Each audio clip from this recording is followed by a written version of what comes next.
about the, and I mean, we've touched on this a little bit, but I think it's very important to emphasize on it. Of course, there's the space where people say it's a very costly process. And there are people who've said, how much money do I need to give to the children's home? How much money do I need to give to the chief, the children's officer? Please explain very clearly, if there's ever money to be exchanged, at what point legally? And please break the myth of all these other brokers on the side.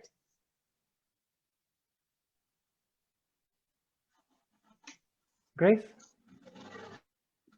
I can start. The government has regulated the fee. So the fee is 12,500 and it has been broken down.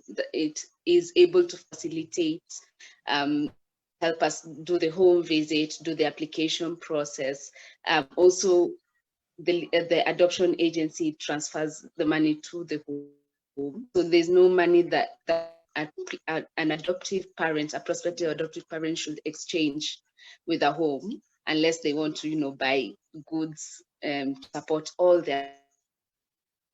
There's also the legal fee that varies depending with the law firm the client will decide to go with.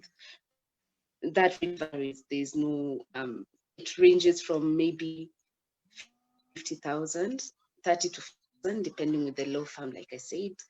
The money is in between, not be there.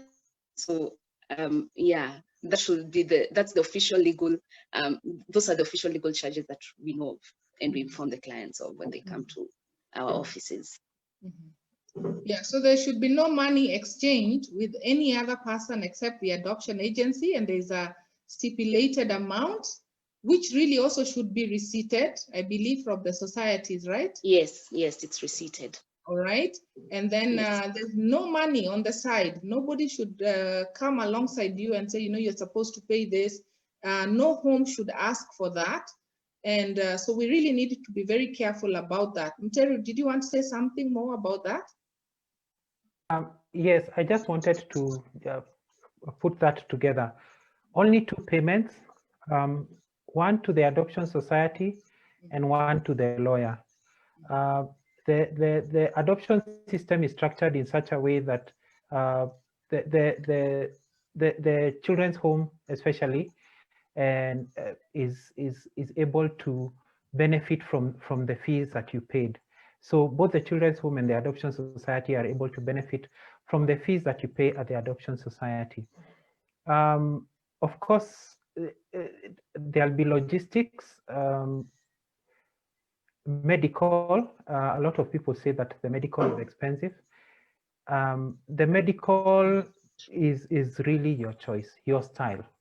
All right, maybe before you talk about the medical, because we've not touched on it, Mteru, explain what the medical is. Okay. One of the forms that you'll be given when you come to the Adoption Society is a medical form, and it asks certain questions, and the issue is that we are looking on how are you health-wise. Again, remember, it is not to qualify or disqualify you. It is to prepare you. So we ask that that form is filled by a doctor, a registered doctor, a registered medical practitioner, not a clinical officer, not the nurse who is your neighbor, a doctor in a health facility. Part of the comments that we write in our social report to the court and to the other people who are going to handle your file is that this report, the medical report, was done by this doctor at this facility on this day.